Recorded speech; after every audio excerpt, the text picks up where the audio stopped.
Olá, mega aluno, que é o professor Recanelo e como prometido, nesta videoaula vou divulgar o sorteio do livro Origem das Espécies de Charles Darwin. Para participar do sorteio é muito fácil, você deve compartilhar este vídeo no seu Facebook. Quanto mais você compartilhar, mais chances você tem de ganhar. Data do sorteio, 1º de abril. Se você ganhar o livro, vai chegar pelos correios essa obra maravilhosa para você degustar. E professor, o que vamos falar hoje? Vamos dar continuidade às aulas de evolução, evolução parte 2, evidências da evolução. Mas professor, esse assunto é muito facinho. Não se engane, amigo, não subestime esse tema, hein? Vamos ver passo a passo alguns detalhes que caem em prova e certamente você ainda não estudou. Se liga na aula então. Você acredita na evolução? Eu acredito, porque os cientistas nos mostram inúmeras evidências, provas de que a evolução realmente aconteceu e acontece no nosso dia a dia. Quais são essas evidências? São os fósseis, a bioquímica comparada, a anatomia comparada, que compreende analisar órgãos vestigiais, órgãos homólogos, órgãos análogos e também a embriologia comparada. Entre outras, para o vestibular, nós vamos estudar todas essas evidências. Primeira evidência: o estudo dos fósseis pela paleontologia, o documentário fóssil, evidência mais forte que os cientistas têm para justificar que a evolução realmente ela acontece. Os fósseis são restos ou vestígios. Restos, alguma parte do ser é preservada ou algum vestígio, como uma pegada, um ovo, de seres que viveram no passado. Pode ser um organismo, ossos, dentes, folhas, troncos, túneis, pegadas, fezes, secreções, excreções. Podem ser encontrados em rochas, gelo, resina, petróleo. Então, via de regra, o animal ele morre, é desintegrado, sofre decomposição e tchau. Não tem prova nenhuma de que aquele animal existiu. Só que em raros casos ocorre a preservação. Quando eu falo preservação, pode ser uma pegada, uma impressão dele em alguma rocha. E aí nós temos como provar a existência desse animal. Então, a evidência de que nosso planeta já foi habitado por seres diferentes do que existem atualmente, importantes para estudar a evolução e a adaptação dos seres vivos. Aí a grande importância da paleontologia, que é o estudo dos fósseis. Aqui alguns exemplos: fóssil tigre, dente de sabre, extinto, fóssil de fezes, chamado de coprólito, fóssil de dinossauro, fóssil de mamute de um mês intacto. Quando preserva bem o animal, chama mumificação, Aqui a criopreservação, crio, gelo, preservação no gelo. Vou falar de alguns outros fósseis que são importantes para a sua prova. Aqui um inseto incluído em âmbar fóssil. Âmbar é uma resina liberada pelas plantas e quando o animal morre dentro dessa resina ele fica bem conservado. É a mumificação em resina de árvore petrificada. Aqui a nossa querida Lucy. Conhece a música dos Beatles? Lucy with the sky with diamonds. Interessante que os paleontólogos estavam lá na Etiópia, 1974, tentando achar fóssil e acharam essa ossada aqui. Depois da reconstrução, virou a Lucy, porque estava tocando Beatles no acampamento, essa música. Aí já deram o nome de Lucy para o ancestral mais antigo do homem. A Lucy, descoberta em 1974. Então, 3,2 milhões de anos, pessoal, tem a Lucy. Imagina, para os criacionistas, o homem tem 6.000 anos. E falar que nós temos um ancestral de 3,2 milhões de anos dá um choque muito grande, Outro fóssil interessante é esse Archaeopteryx, essa metade ave, metade réptil. Esse animal aqui, interessante, que o fóssil dele foi descoberto em 1860, 2 anos depois de Darwin publicar o livro Origem das Espécies. Darwin publicou o livro, depois de 2 anos, acharam um fóssil de transição, de réptil para ave. Sabemos que os répteis eles são muito mais antigos do que as aves, do que os mamíferos. Os fósseis de répteis antigos você acha com frequência. Agora, a ave moderna, por exemplo, a ave você só acha moderna, não acha fóssil antigo de ave. Então, para os evolucionistas, isso fortaleceu ainda mais a ideia de evolução. Por quê? Temos aqui um animal intermediário entre réptil e ave. Um animal com características reptilianas, você consegue imaginar com dente, garra, cauda óssea, apresentando pena, cobertura de pena. Tá certo que essa espécie ela entrou em extinção, né? Mas deu origem à ave moderna. Surgiu novas adaptações, que você tem que saber também quais são as novas adaptações para o voo.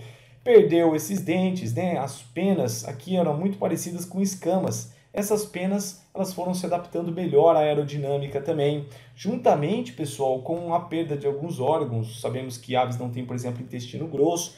Então, tem evidência de que existiu um animal de transição, né? Um dos poucos animais de transição de répteis para aves, o Archaeopteryx, evidência de que as aves surgiram dos répteis. Uma evidência de que as aves surgiram dos répteis, você pode pegar a galinha, você vai ver que existem escamas, né, no pé da galinha. É uma evidência de que primeiro surgiram os répteis, depois as aves. Processos de fossilização. Professor, isso cai em prova? Muito pouco, mas cai. Veremos no final da aula algumas questões falando sobre isso aí. Tá? Esse tema é para aquele carinha que quer ter autoconfiança na hora da prova, quer gabaritar, quer ir lá e deboiar a prova mesmo. Se bem que não tem nada difícil aqui. Veremos. Conservação ou mumificação. Biologia a gente tem que ir muito pelo nome também, né? Conservação, ora, alguma parte da espécie é conservada. Temos aqui um inseto bem conservado no âmbar, em resina. Aqui um mamute jovem, tá? Um filhote de mamute preservado em gelo, descoberto na Sibéria, bem conservado, né? Preservado. Então guarda aí. Primeiro processo de fossilização, conservação e mumificação. Agora, o molde ou moldagem já não tem nenhuma parte original do bicho. O que temos aqui é o seu molde, que pode ter um molde interno, ou seja, você consegue ver a reprodução interna do animal. Normalmente você vê isso em gastrópodes, bivalves, esses animais. Ou molde externo, quando fica ali a chapa, né? No caso, numa rocha, numa pedra, você consegue ver a reprodução externa do animal. E caso esse molde seja preenchido por minerais, temos o contramolde. E sabendo o molde e o contramolde, nós temos uma noção real de como é o ser vivo. Tá? Lembrando que aqui nós não temos as partes originais dos animais, temos apenas a sua reprodução, né? Vamos dizer, a sua chapa. A mineralização, permineralização ou também petrificação. A matéria que constitui o ser vivo é substituída gradualmente por minerais, como calcite e a sílica, ficando o ser transformado em pedra. Por isso, petrificação transforma o animal em uma pedra. Petrificação de um trilobite. E aqui as famosas árvores lá em São Pedro do Sul. Quem for de São Pedro do Sul e puder enviar uma foto para a gente dessas árvores petrificadas, tá? Que são árvores muito antigas que sofreram esse processo de mineralização e se tornaram fósseis. Temos também as marcas e vestígios, são icnofósseis.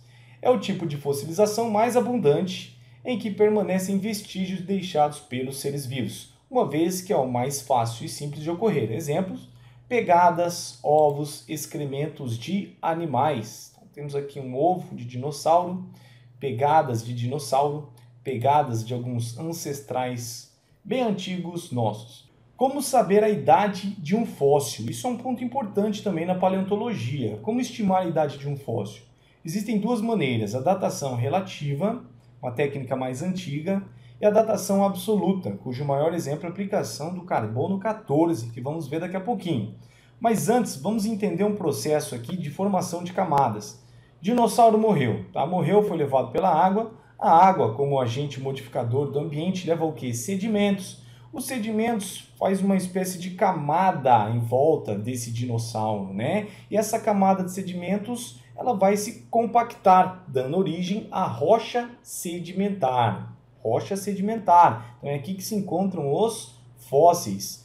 Graças ao movimento da placa tectônica da crosta terrestre, o fundo do mar pode emergir, o solo pode subir, e isso faz com que todo esse conteúdo antigo fique exposto para estudos, né? Então é aqui que o paleontólogo vai estudar, descobrir os fósseis. E o importante disso tudo é que essas camadas de sedimentos, elas vão se compactando em uma ordem cronológica. Por exemplo, ocorreu a compactação aqui de camada de sedimentos, depois de milhões de anos, uma outra camada foi formada em cima dessa. Depois de milhões de anos, uma outra camada foi formada em cima dessa aqui, e aí vai. Disso você deduz que as camadas mais profundas são as mais antigas, e nelas você encontra fósseis mais antigos. Nas camadas mais próximas à superfície são as mais recentes, então você encontra ali fósseis mais recentes. Por exemplo, nessa camada mais próxima à superfície aqui, você encontra a Amonites da era Mesozoica. Se você encontrar animais, os trilobites, que pertencem à era Paleozoica, significa que esse terreno é antigo. E assim, os geólogos, junto com os paleontólogos, vão datando os terrenos. Ah, achei um trilobite. Ah, então essa terra é antiga. Ah, achei um amonite. Ah, então essa terra é mais recente do que aquela. E assim eles vão, em sincronia com os fósseis, datando os terrenos, formando o que chamamos de divisões do tempo geológico. Era pré-cambriana, era mesozoica, paleozoica, mesozoica e cenozoica. Não tem como falar de datação relativa sem falar de fósseis de idade ou fósseis guias. Esses fósseis eles permitem datar rochas, ou seja, saber a idade de uma rocha. Mas quais são os requisitos para ser considerado um fóssil de idade? Curto período de tempo, eles viveram um curto período de tempo. Quando eu falo curto período de tempo, é só na era mesozoica, só na era paleozoica, por exemplo, só na era cenozoica. Tá? Então é meio relativo esse curto período de tempo, de forma bem dispersa pelo mundo. Então trouxe 4 exemplos aqui para você entender. 540 milhões de anos, 250 milhões de anos e 65 milhões de anos. Se você pegar esse animal aqui, por exemplo, o Trilobites, ele é um excelente fóssil de idade, porque ele só viveu nesse período aqui. Então, se o paleontólogo acha uma rocha contendo esse fóssil, ele já sabe a idade da rocha, datação relativa. Outro exemplo, os nautiloides, Nautilus.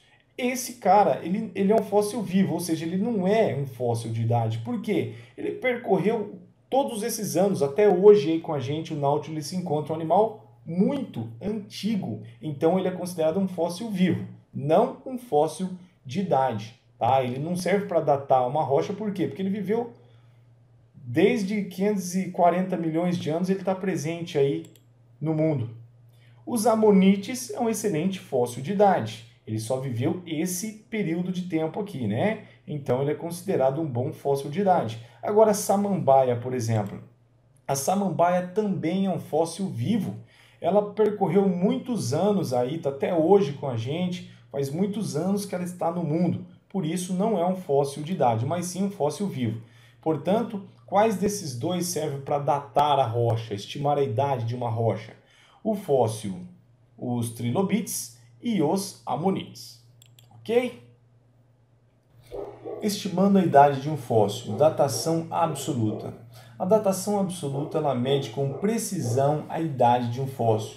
Para isso vamos utilizar elementos químicos, os radioisótopos, são elementos que sofrem decaimento de forma constante ao longo dos anos.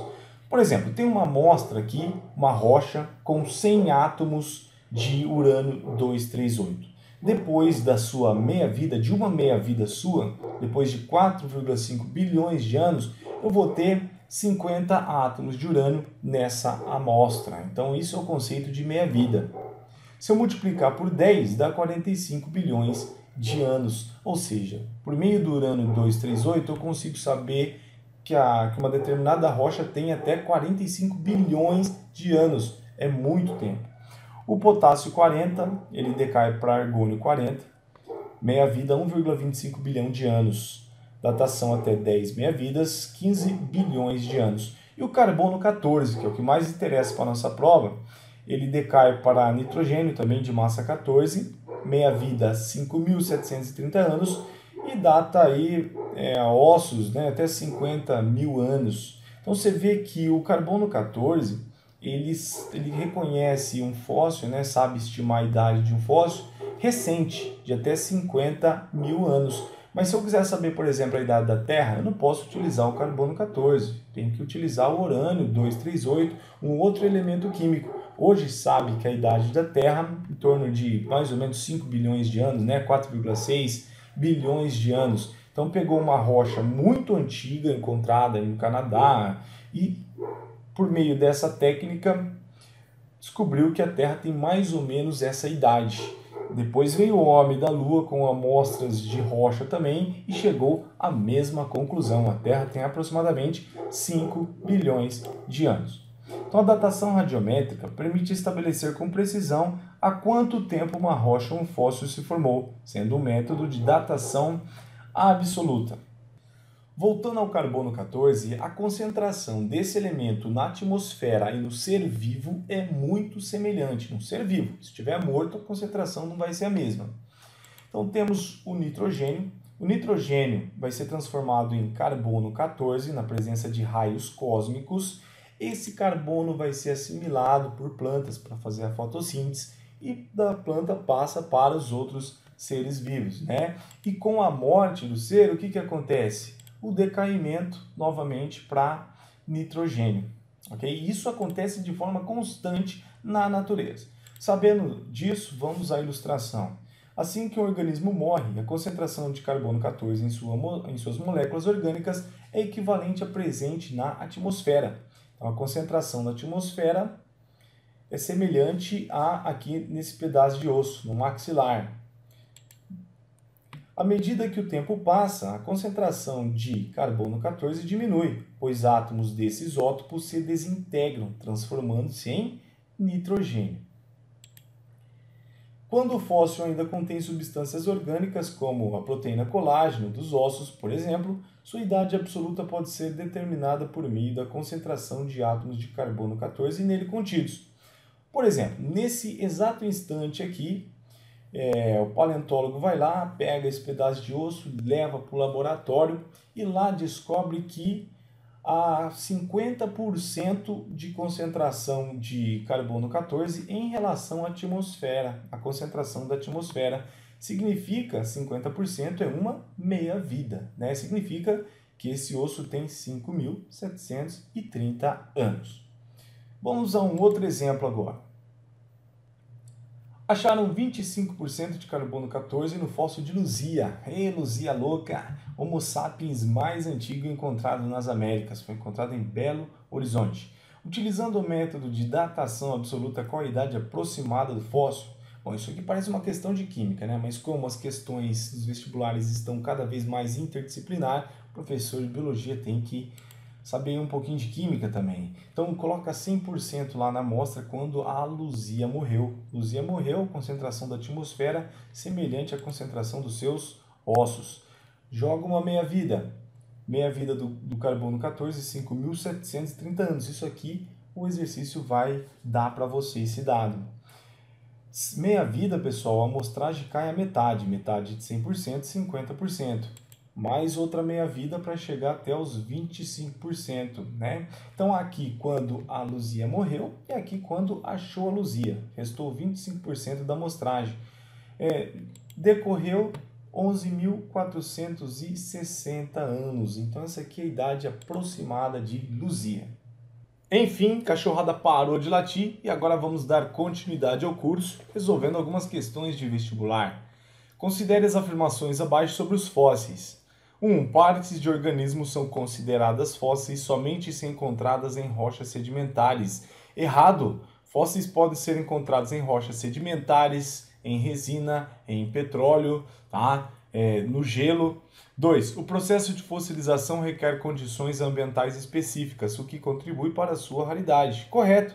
É muito raro de formar um fóssil. O animal ele tem que morrer no ambiente alagado e logo em seguida ocorrer a cobertura por sedimentos, né? Por argila, por isso que está correto. 3. Fósseis mais antigos podem ser encontrados na camada superior do sedimento em função das movimentações da crosta terrestre. É o que estudamos na datação relativa. O que era antes um mar, um fundo de um oceano, graças ao movimento da crosta terrestre, é possível a exploração pelo homem. Então, a alternativa correta é a alternativa D. Apenas 2 e 3 estão corretas. E aí, o comentário do professor, você pode adquirir os slides e ficar a par de todos os comentários das questões. Outra questão que vamos resolver é a questão número 11. Aí, questão 11, de uma Universidade Federal de Santa Catarina. O conhecimento do processo evolutivo é fundamental para a compreensão da vida. O estudo de fósseis é uma importante evidência de que a evolução dos organismos ocorreu. Com relação a esse estudo, é correto afirmar que 1. Fósseis são restos ou vestígios. Olha o conceito que já estudamos, restos ou vestígios de seres que viveram no passado. Para ser fóssil tem que ter mais de 11 mil anos. 1 correto. 2. Os tipos de fósseis encontrados em determinada camada de solo refletem a flora e a fauna existentes no local, por ocasião da formação das rochas. Sim, pessoal, sabendo do fóssil, encontrando ele, você pode até saber se ele era carnívoro, herbívoro, onívoro. Temos como exemplo também os fósseis de árvores, troncos petrificados do Rio Grande do Sul, né? Que dá para saber sim a flora e a fauna. 4. A partir de uma parte do corpo, de uma pegada ou de uma impressão corporal, é possível deduzir o tamanho e as formas dos organismos que as deixaram. Sim, fósseis, impressões são também fósseis. 8. O método do carbono 14 auxilia na determinação da idade de um fóssil. Tá muito fácil até agora, né? Já estudamos o método carbono 14. Pode saber a idade aí de fósseis de até 50 mil anos. 16. Não foram encontrados até o momento registros fósseis no sul do Brasil. Já foi encontrado no sul, sim, fósseis de troncos petrificados e também de dinossauro. Então, a 16 está errada. Soma aí 1 mais 2 mais 4 mais 8 é igual a 15. Bom, agora nós vamos passar para um novo tema aqui. Bioquímica comparada. Bioquímica comparada também é uma evidência de que a evolução ela acontece. A evolução ela tem como base o quê? O ancestral comum. Analisando duas espécies, quanto maior for a semelhança de DNA entre essas duas espécies, mais próximo será o ancestral comum entre elas. E o ancestral comum é o grande elo no estudo da evolução. Então a ideia é a seguinte: quanto maior a semelhança entre biomoléculas de espécies diferentes, maior o grau de parentesco entre elas. O DNA serve para distinguir indivíduos da própria espécie, né? Saber quem que é mãe de quem que é pai de quem. Imagine de espécies diferentes. Mais próximo será o ancestral comum dessas espécies. Por exemplo, aqui temos o chimpanzé e o bonobo.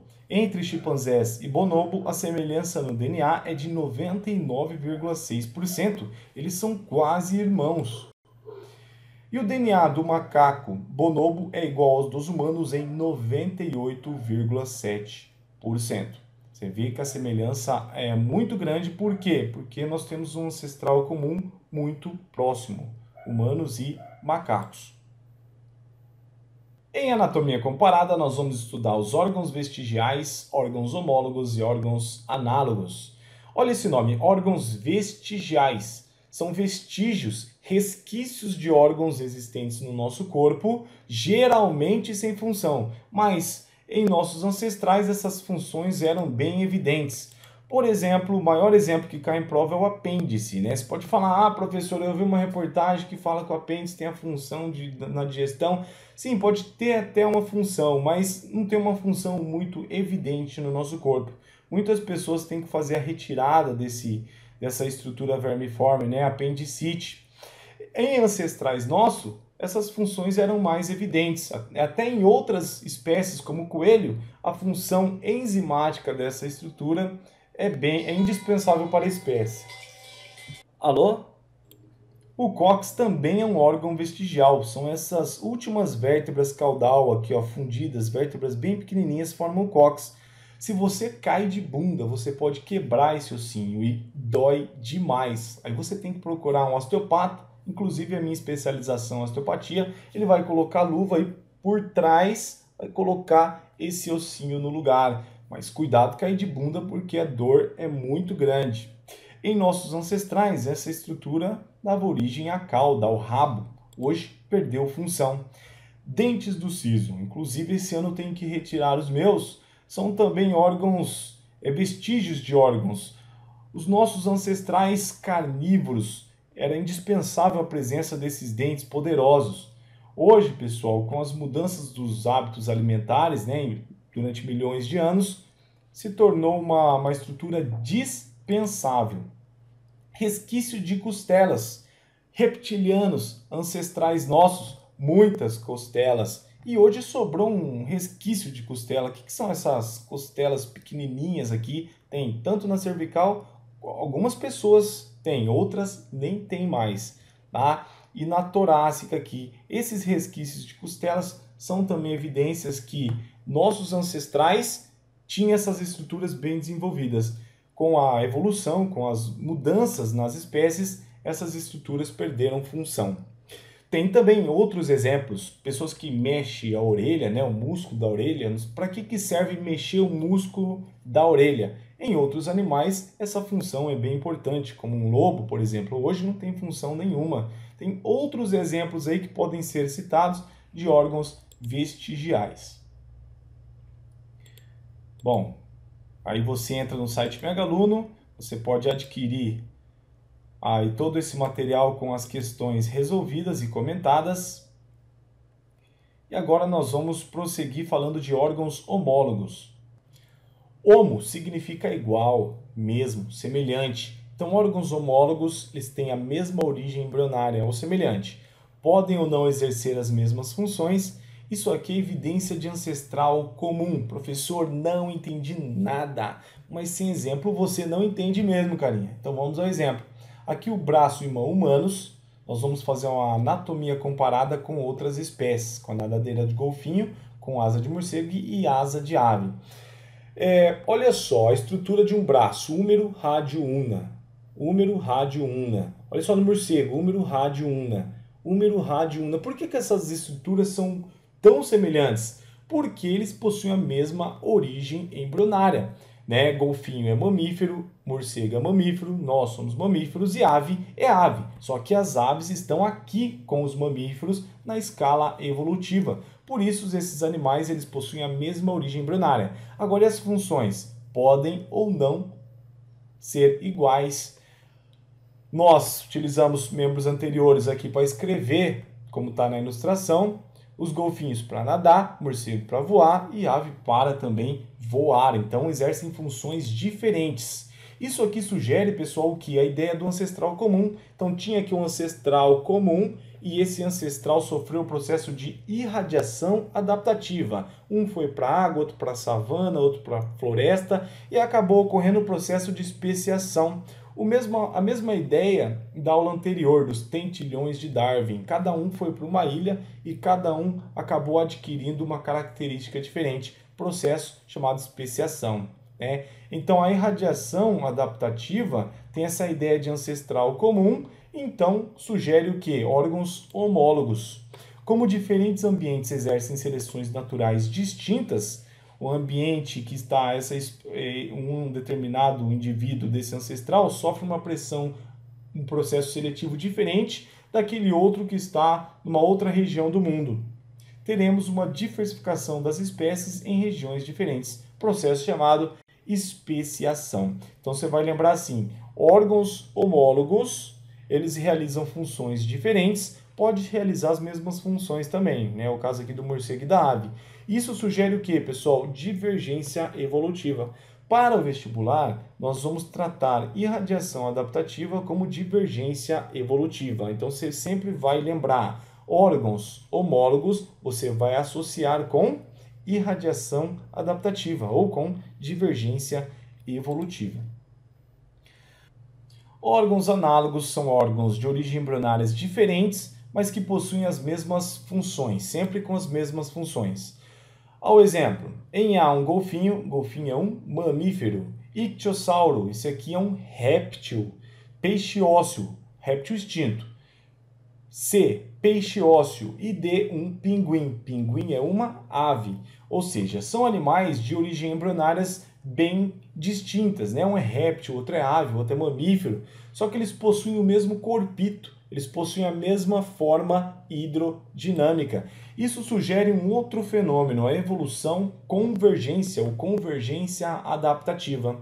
Outro exemplo aqui, o anfíbio, o sapinho, o réptil, o crocodilo e o mamífero, o hipopótamo. Todos eles com o mesmo hábito, os mesmos costumes, né? Convergência adaptativa nas narinas e olhos de sapos, crocodilos e hipopótamos, que ficam acima da linha da água. A ocorrência de órgãos análogos é evidência de que houve outro processo evolutivo, evolução convergente ou convergência adaptativa. Então, sempre você vai associar assim: irradiação adaptativa com órgãos homólogos, convergência adaptativa com órgãos análogos. Não esqueça essa associação. E nesse pedacinho de slide a gente vai diferenciar muito bem o processo de órgãos homólogos de órgãos análogos. No processo de radiação adaptativa nós temos um ancestral, né? A diferença aqui nós temos vários. Nós temos ancestral 1, ancestral 2 e ancestral 3. No slide anterior nós falamos de pressões seletivas distintas, vários processos de seleção natural. Aqui não, aqui é o contrário. São vários ancestrais, só que a seleção natural em comum. Isso vai forçar eles a terem as mesmas características ou pontos morfológicos, fisiológicos, adaptativos em comum. É o processo de convergência evolutiva. Então, para você não esquecer, slide anterior, órgãos homólogos, você vai relacionar com irradiação adaptativa, ancestral comum. Quando eu falo ancestral comum, é um ancestral, tá? Agora aqui, nesse slide, órgãos análogos, você vai associar com convergência evolutiva e vários ancestrais. Vários ancestrais, mas apenas um tipo de seleção natural, uma seleção natural comum entre eles. Tem que ficar muito claro para você e para a sua prova a diferença de órgãos homólogos e órgãos análogos. O material conta com inúmeras questões, não vou resolver para a videoaula não ficar muito longa, mas você pode acessar o site Megaluno, baixar o material aí, ó nas questões. Por fim, em embriologia comparada, vamos comparar o desenvolvimento embrionário de um homem com o de um macaco, desenvolvimento embrionário de um homem com o do tubarão, por exemplo. Você vê que é muito semelhante o desenvolvimento embrionário de um homem com o do macaco, que é outro mamífero. Até com o do gambá é semelhante. Quando chega aqui no lagarto, já começa a ficar bem diferente. Isso mostra o grau de parentesco, como eles são próximos evolutivamente. Aqui não tem nenhuma ave, mas na aula, no curso anterior de embriologia, eu mostrei a gastrulação da ave, como ela é muito parecida com a nossa gastrulação. A gastrulação humana é evidência que as aves são muito próximas dos homens na escala evolutiva realmente. Aí está a embriologia comparada, a embriologia nos fornecendo subsídios para entender o processo evolutivo. Assim, terminamos mais uma videoaula nesse canal. Se a aula foi interessante para você, não esqueça de deixar o seu like. Também não esqueça de compartilhar o vídeo no seu Facebook se você quer participar do sorteio do livro A Origem das Espécies de Charles Darwin, a 6ª edição. Dê continuidade ao curso, próxima aula especiação, a nossa 3ª aula do curso de evolução. Até mais!